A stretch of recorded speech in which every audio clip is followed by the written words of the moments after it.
My dream when I was in high school was to come to UCLA and to be an athlete, which was, my parents thought was ridiculous because I was never a competitive athlete. I was a ballet dancer. But for some reason, I had this dream because obviously UCLA was the greatest university on the planet, and that's where I wanted to be. So when other people were thinking that they wanted to be a professional baseball player, or president of the United States, or an astronaut, I wanted to be a student athlete at UCLA. And I remember the guy that wanted to be the professional baseball player said, we were in a class in high school, and he said, "That's not a very big dream." And I thought that was very rude of him to say that. But I just kind of looked at him, and I was like, well, I thought it was really cool. But after high school, I went and I danced professionally. And when I was 22 years old, I was in Washington, D.C., dancing. Out of the blue, I heard that UCLA needed a dance coach for their women's gymnastics team. And I thought, well, the worst thing that can happen is that they'll say no. But I found the number for the head coach. I called him up. He flew me out the next day, found out I knew a little bit about dance. And I will never forget when he offered me a full scholarship because they didn't have a salary position, but he could give me a full scholarship to come to UCLA. And I thought, this is as close as I could ever come to my dream. It was so exciting. I literally retired from dance that day, called my parents, told them I was moving back to California, and had an amazing career here since 1982. They brought me in as the dance coach, but they threw me onto coaching balance beam. I had no idea what I was doing, but I kind of asked a lot of questions and figured things out. And I was going to go into journalism. I love to write. I thought it'd be really cool to write for National Geographic. I was looking around, and I was brought into the athletic director's office, and they offered me the head coaching job, which I thought was rather absurd. But I literally said, I'll take it for a year so you can find someone who's really more qualified. And so I thought, if I'm going to do this, I'm going to do this to the very best of my ability. I'm going to jump in, and I'm going to do a great job, even though I didn't know what I was doing. The one thing I did right was I surrounded myself with really good people. But the biggest thing that I did as my coaching philosophy was the worst thing any one of us can do in life. I studied the other gymnastics coaches that had been successful and won championships, and I literally mimicked and parroted them as to what I thought a coach should be. Because I grew up in the dance world. All this winning and losing and being able to say, we beat you, bragging rights, that was foreign to me. It still kind of is, but I'm getting used to it. But I literally would say things like, go hard or go home. And as I'm saying these things, I'm thinking, wow, that sounds really good, but I was kind of giggling inside because that was so not me. And my favorite one was, winners make adjustments and losers make excuses. I thought that was really cool. So the first year, literally, the women's gymnastics program here had been one of the premier programs in the country for the last decade. In 1 year, I took that program and plummeted it to the ground. So I went back to my athletic director. I said, give me 1 more year, because I can do better. So I tried harder, and I parroted and mimicked other people that had won more championships in other sports. And I didn't think we could, but we did worse the second year. And this is a true story. I was thinking about leaving coaching and doing something that I could actually excel at. I was walking through Ackerman Union, and I saw this little blue book, and it was written by this coach, John Wooden, whom I have to say I did not know a lot about, and I'm not proud to say that, but I knew that we trained in the building that his name was on, and I knew that there was this triangle thing that people put a lot of stock into. And so I started leafing through this book, and I saw his definition of success. And I read it over and over again, and it just was like, it was like a Hollywood movie. Everything faded to black, and I saw his definition of success. Success is peace of mind, which is a direct result of becoming the best that you are capable of becoming. It's that peace of mind. And I thought, it just hit me. That's how I was raised as a dancer. My success as a dancer was all these months of hard work, hard work. And at the end of so many months, I got to put on a pretty costume and I get to perform on a stage like this.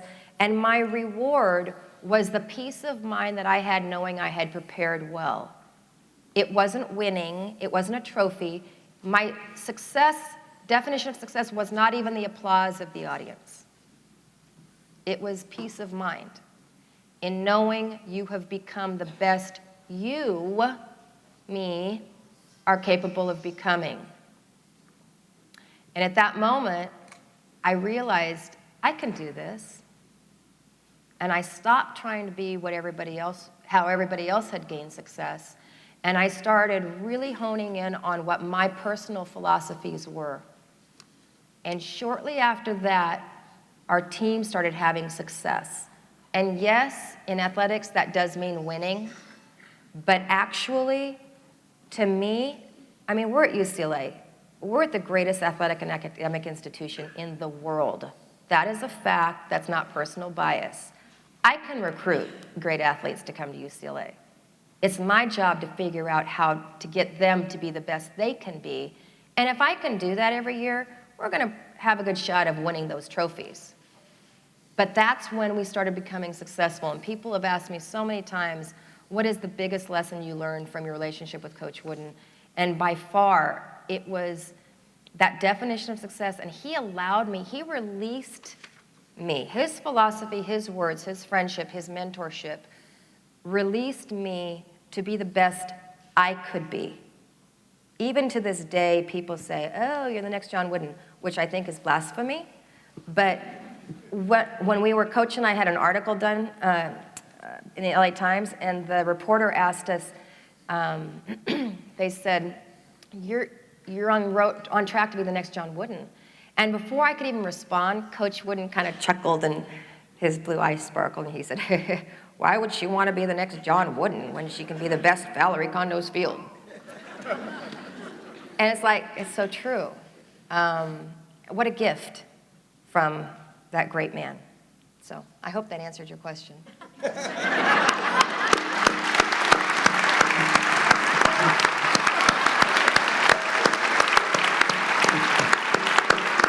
haven't done that in so long. That felt really good.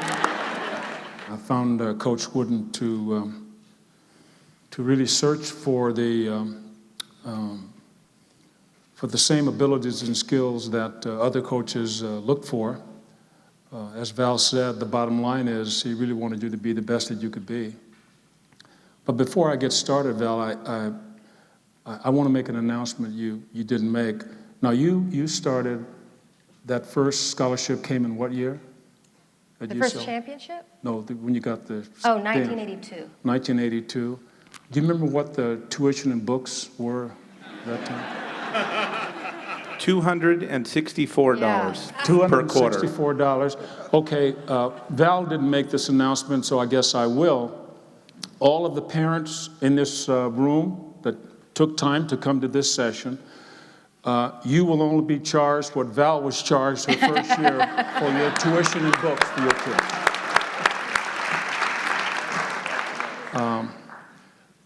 I think I kind of had the opportunity to be with Coach Wooden in a little different way than most of the young men who played for him.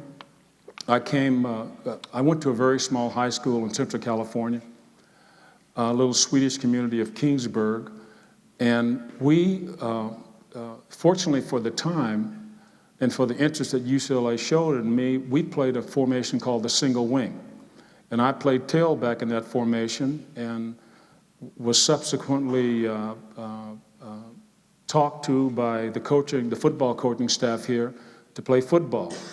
And that was the reason that in the early years I thought I was headed this way. By the time I was a junior, my track and field was improving. I won the state high school decathlon championships my junior and senior years. And by then I was kind of maybe a little more on a track towards the Olympics. Bob Mathias, who was raised in Tulare, California, just some 20 miles south of me, won the decathlon in the games of 48 and 52 in London and Finland. And so everybody in the Valley wanted to be like Bob Mathias. I mean, he was all over the place, talking to schools, meeting with coaches and kids. And I don't think there was a single kid that didn't want to follow Bob Mathias into the Olympic Games. So I started thinking about it. My coach said to me, he said, Rafer, he says, if you go to work on some of these other events, you could do that. He says, you could do exactly what Bob Mathias did. I don't know if I believed him at that point, but it was something that I gradually turned to. I went down and saw the Olympic trials in Tulare in 52. And I saw some athletes on the field that I'd competed with during the course of the track season, and I had done fairly well against those athletes. And so then I maybe started to believe a little more that that was a possibility. I subsequently came to UCLA. By then, the games were really on my mind. I won the Pan American Games in 55, now 56 coming up. That really puts you in line for the games. Make your story a little shorter here, I made that Olympic team. So I didn't play football that season with the games being in Australia actually during our football season. So I missed football my freshman year. I was injured down there, didn't do quite as well as I wanted to do. I won a silver medal, very disappointed. I looked at the medal. I decided to keep it. But I was disappointed. And Coach Drake happened to be there, and so we had a long discussion about, you get a second chance here. The Olympic Games are coming up in Rome in 4 years from now, in 1960, and it says, we got some things to work on, but we think that, I think you can do that. Well, now I come back, can't play football, so I talked to Coach Drake and went out for basketball. And one of the best things that ever happened to me in terms of the life lessons, as Val mentioned. I mean, when you know someone like Coach Wooden, it's not just basketball, it's not just the game. It's how he lived his life and the impact he had on the men who played, boys. I want to say boys. We were boys, and boys who played for him. It was. I mean, it doesn't matter what year you played. There isn't an athlete that's not proud that he was one of Coach Wooden's boys. So I went out for basketball, and at that point I really didn't know how close my coach, Coach Drake, was to Coach Wooden, but they were the absolute best of friends, and I believe that their philosophy deep down inside was pretty much the same, and it was. You prepare physically, mentally, spiritually, and you go on the field, and all is expected is that you be the best you can be. Now, you have to be prepared to do that. And both coaches, particularly John Wooden in this case, had his athletes thoroughly prepared. Except when I first went out, I mean, on the floor, first of all, I read about all the great players he had before, All-Americans, all coast. They won a lot of basketball games. They hadn't won like they would eventually do in the 60s, but they were a good team, very competitive team. And so I went on the floor, and of course they're All-Americans, the leading scorers in high school basketball around this community, kids who could really play defense, who could shoot the ball, who could run the floor. Played in the McDonald's All-Star game. So here I go from this little town of Kingsburg to play basketball for, we eventually learned, the greatest coach in any sport of all time. So I said to myself, well, how's it going to work for me?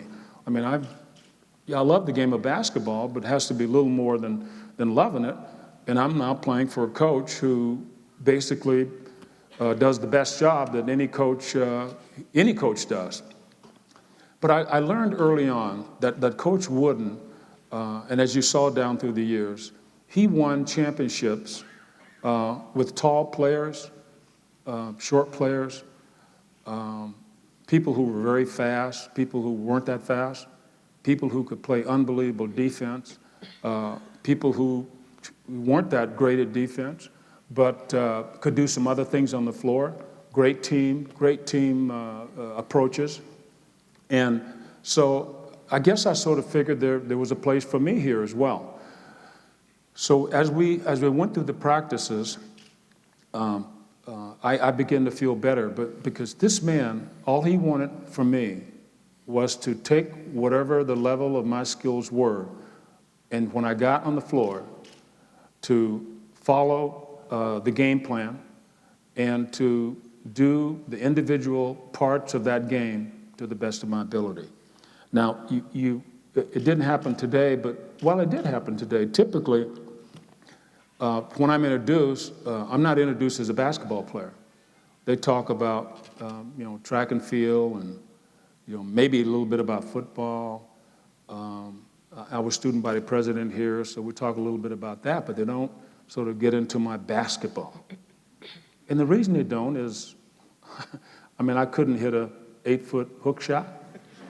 My jump shot at 25 feet didn't go down very often, but I could run. I was fast. I was the fastest guy on the team. And what I did was I ran what they call a fast break. And I did that to the best of my ability. When that ball was taken off by one of my teammates on a rebound, I tried to be the first player down the floor. I typically ended up with the ball for a very short 1.5 foot layup. None of you are old enough to remember, but one year I was actually the Pac-10 leader in percentage shooting in basketball.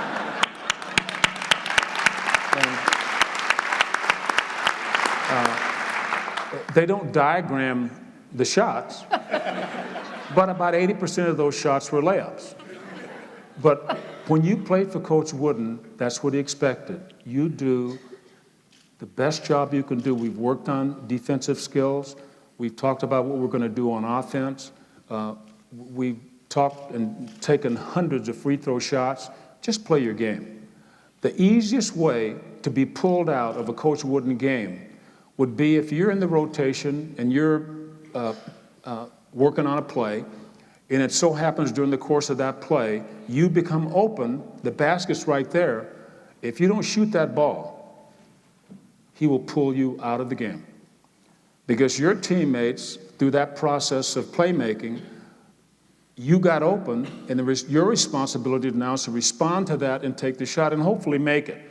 But again, if you didn't play that game, again, I say to the best of your abilities, but if you didn't take advantage of every opportunity you had as a player, that was clearly something you should do. That was the easiest way to be pulled from a game. So the great lesson, I'll just repeat it as Val did, was that he expected each of his players to be the best that they could be. And he would make the mix of what he wanted on a particular evening or strategy-wise in a particular game. Now, I mentioned early on that my coach and Coach Wooden were very, very close. And Coach Drake, who was a trainer as well for the university, made all the trips with all the coaches. But I suspect that Coach Wooden, among all the coaches, was his favorite. And from both those coaches, now I have both in basketball and in track, a coach who looked at me as an individual, who build on my strengths and hopefully erase some of the edges from my weaknesses. And when I played basketball, I honestly believed that I could play on the court with anyone and I could get the job done.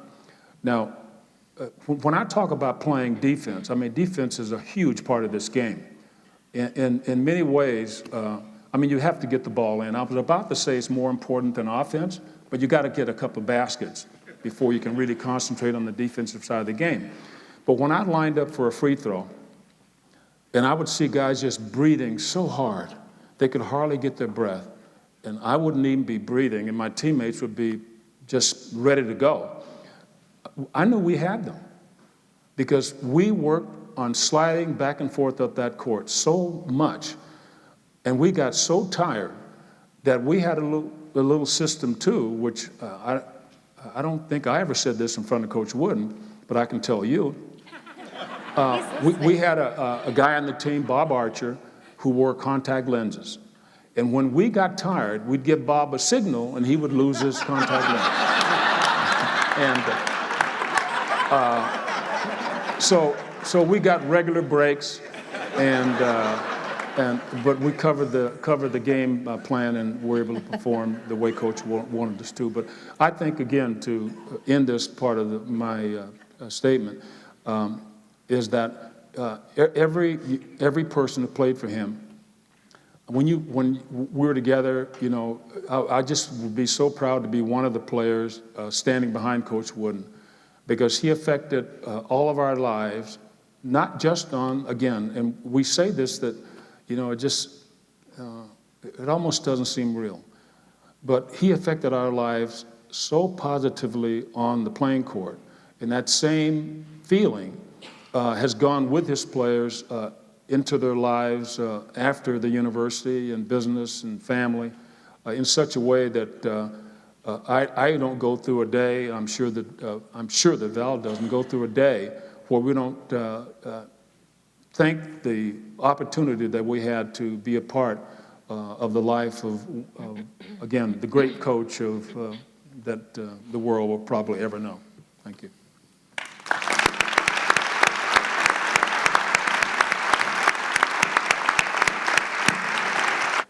To either one of you, I'm just curious what his personality was like, and did he have a great sense of humor, a family man? Little information.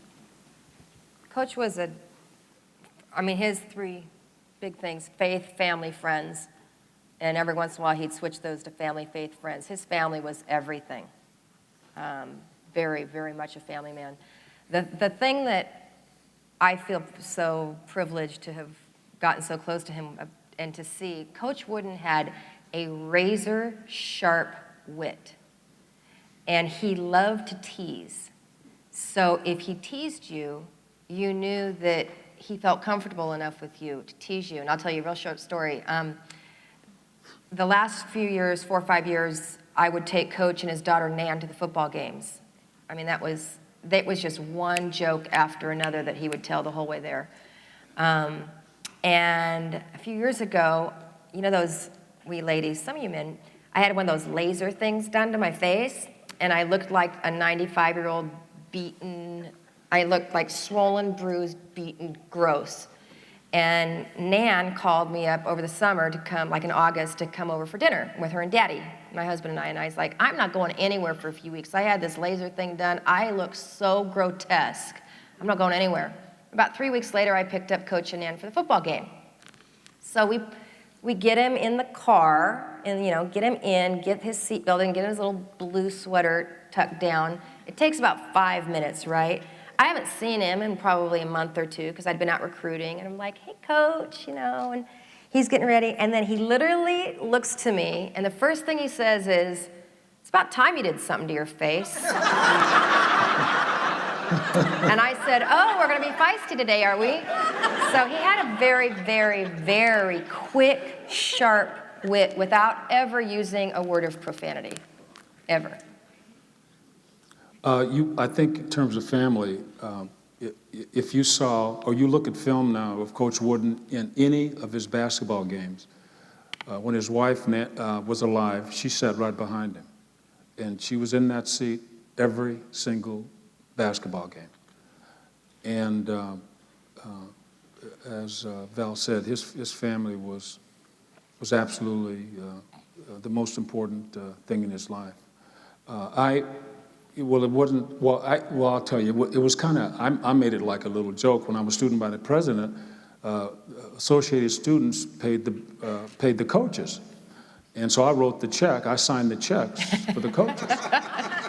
And so one night we're together and I'm just joking and I'm kind of laughing and I say to Coach Wooden was across the table. And I said, yeah, part of the reason that I got to play was I used to sign Coach Wooden's check. Well, other people kind of laughed. They thought it a little funny. Coach wouldn't look right across. I said, oh, no, I'm in trouble. He said, Rafer, he said, no player that's ever played for me has played unless I wanted him to play for what he showed on the field. It has nothing to do with a check. And I went home. No. That was the last time I ever tried to be kind of funny with Coach Wood. I'll tell you another thing, that he had people who crossed his path. He loved the teammates.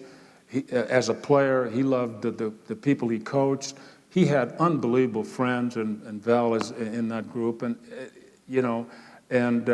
he was invited. Val, you correct me if I'm wrong. There was an invitation of a reunion of the first, I think the first players that he coached, first group of players that he coached, and they were a very good team. I think they might have even won the championship.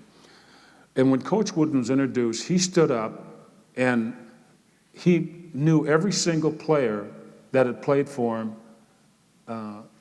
by full name. And I know this must have been, I'm going to just guess and say 50 years later, that he remembered every single name of every single player on his team. And that's the way he was about people he met. He made it a practice to make other people feel very special when they were in his company. And he was, again, his attitude and how he expressed his feelings for others, sometimes a little whimsical and comedic, but it was, you knew he meant to make that relationship the most it could be. Yes, sir. I'm a high school teacher that teaches seniors right now, and you know that they're all in the knee-deep in college applications, and they're all really don't know if they're going to get in college, even though they are. What word of advice would Coach have given you that you can pass on to me, that maybe I can pass on to these kids, that they know they're going to achieve their goals? You know, that's a great question. What advice would Coach give to us that we could pass on to you? Coach never gave advice. And he always would just suggest that you search your soul and think deeply, and you will know what to say. The morning that 9/11 hit was the very first morning that our team was reporting back, our gymnastics team. And I'm supposed to have this team meeting all about pep talk, you know, it's going to be a great year. And obviously we were all stunned, and I called Coach Wooden. I'm like, Coach, and I explained to him, and I said, what do I say to my team? What do I say? I'm asking for his wisdom, right? Got nothing. He said, honey, just spend some quiet time right now. Talk to God, you'll know what to say. And it was true. And the best thing that you can tell your students is for them to really search, and like when they're writing out those letters of, you know, for their applications, take time doing it. Show these people who you are. Be the best that you can be.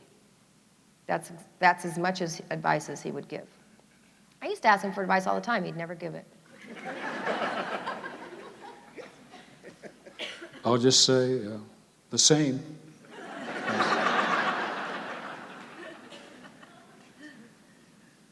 Part of it was that he wasn't arrogant. You know, part of it was that he didn't think that he knew more than you did. And the other part was, why would, he just figured that, you know, he would say, you're fully capable of knowing what to say to these people. You know, Val, help me with, I mean, they call him the Wizard of Westwood and whatever they, you know. Why do they still call him greatest coach that ever he hates lived. That. Don't you? Know. It's what all of it's true, but he never liked that. He was a teacher. Mm-hmm. He was a teacher of young people, and that's what he wanted to be known as a teacher. Now, the youngsters you're working with, are they do you have them before the final year, or you have them several years, right? Senior year. Huh? First year, they're seniors. First year. So that's even better. So I was with Jesse Owens on an occasion one evening, and Just Jesse Owens. Val's not old enough to remember. I'm like, you're a rock star, you Yeah. know?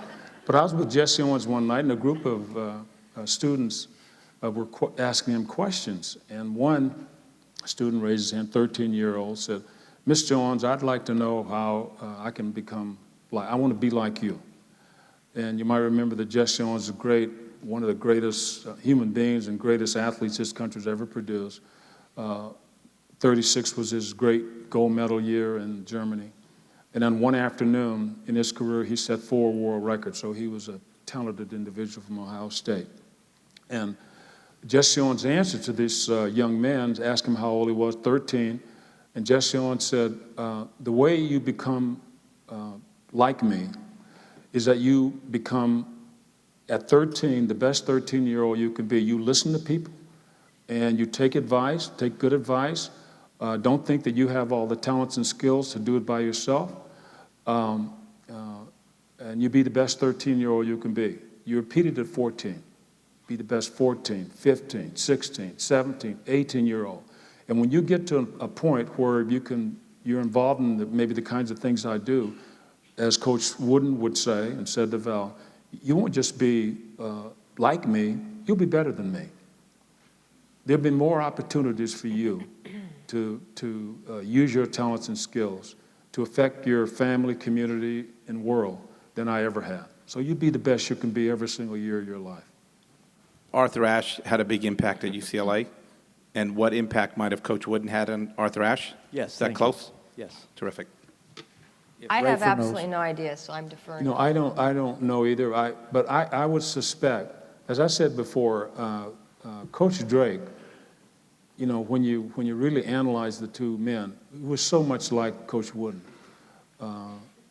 I believe he was Coach Wooden's greatest confidant when he was here in school. I mean, Coach Wooden left it up to Coach Drake to really, take care of the boys off the court whenever they travel away from UCLA. And even here, his players would spend some time with Coach Drake.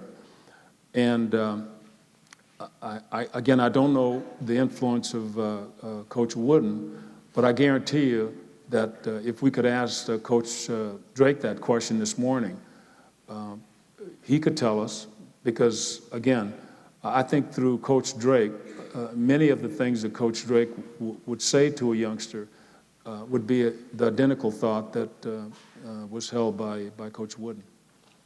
One of the great things about Coach also was that he didn't profess to have come up with all of these great ideas and then put them into quotes. He was the first to say that they're just universal truths that have been passed down through the ages, and every decade or so we use different words to say the same universal truths. But there are a lot of what Coach is given credit for quoting, that are actually words from Abraham Lincoln or Mother Teresa, his 2 favorite people, or his father. And if you ask Coach, Coach would just kind of like brush it off. It's like, it doesn't matter who said it. It's just a matter, does it resonate with you, and can you apply it? So going back to the Arthur Ashe thing, I think it was just a universal philosophy. Yes, right there.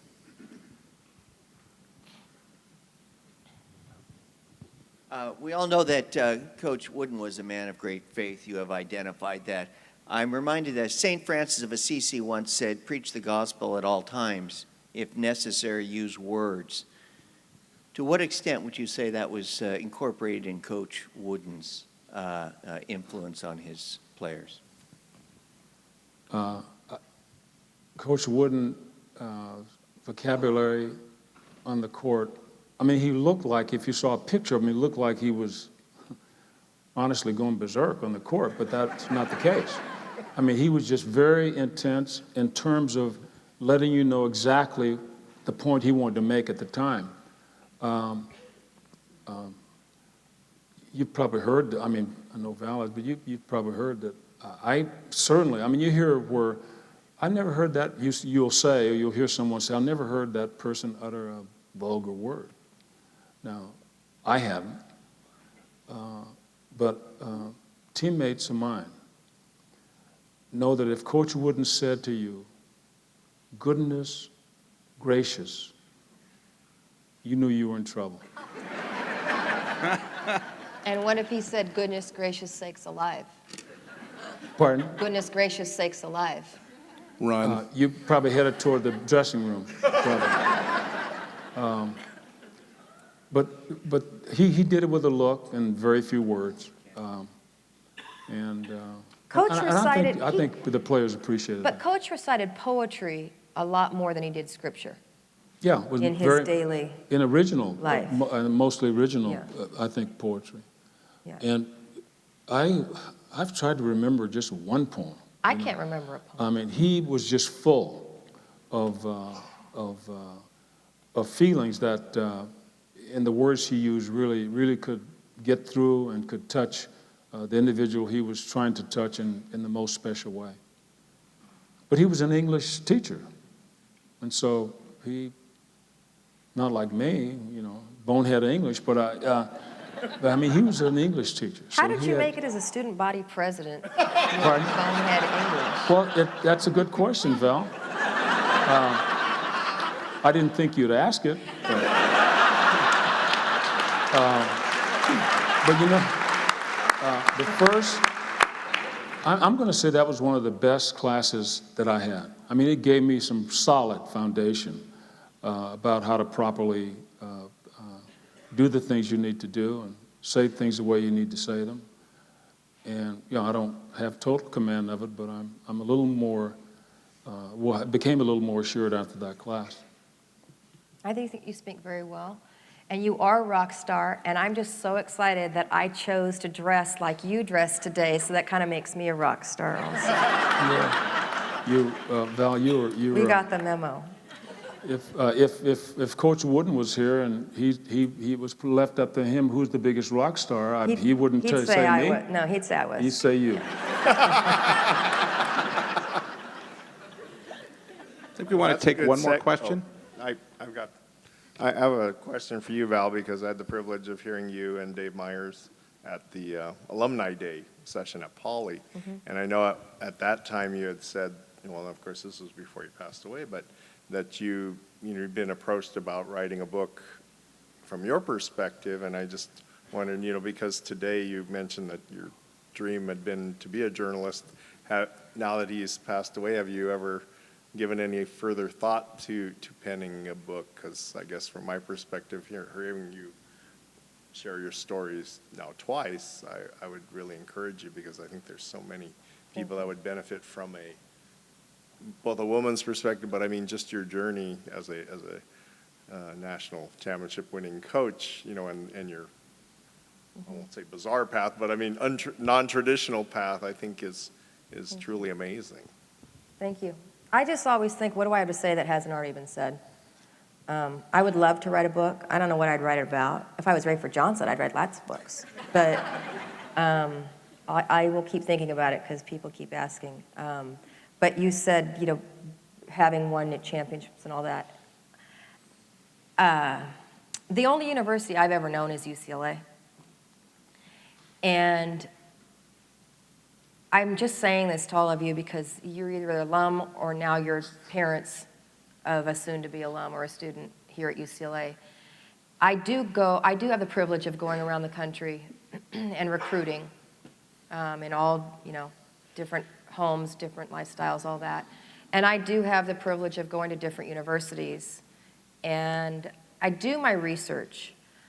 I've been offered many jobs over the course of the last 20 years for a lot more pay, actually, as have my assistant coaches, who are also Bruins. There's something different about this university. And you either get it, or if you don't get it, it doesn't really resonate with you. But I really do believe that the people that come to this university, the students, they're not just, they're smart, they're talented, they're tenacious, but there's something about every single student that comes to UCLA that has leadership qualities. You don't, think about it, you don't come to UCLA as a student if you're a follower in life. What an amazing institution this is, to be filled with youth of that caliber of character. And I get to come be a part of this every single day. You know, it's so far beyond the championships. When people go, ooh, you've won 6 championships, yeah. I wish I could explain that, and I think that all of you know what I'm talking about. I wish that I could eloquently put that into words for people when they start talking about our championships, because it's so much more. The life energy that comes from the student body of this campus is my new favorite word, inimitable. It's not mimicked, can't be mimicked, and it is not mimicked anywhere else in the world, and I firmly believe that. That sounds like a great book idea. Yeah, it is. It sounds like.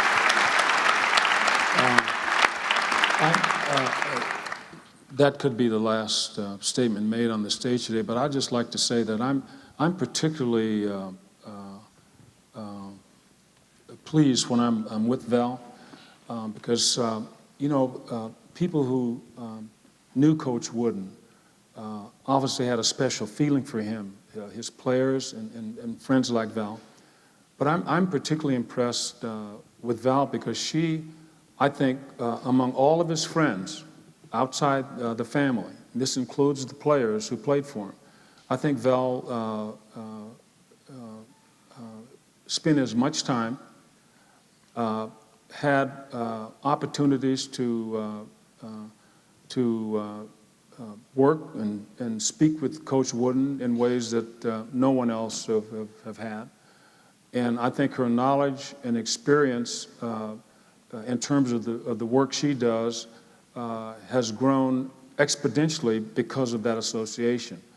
And I applaud her for the great job she's done here and for the inspiration she is, not only for the women who go to this school, but the men as well. Thank you. Thank you. I applaud her.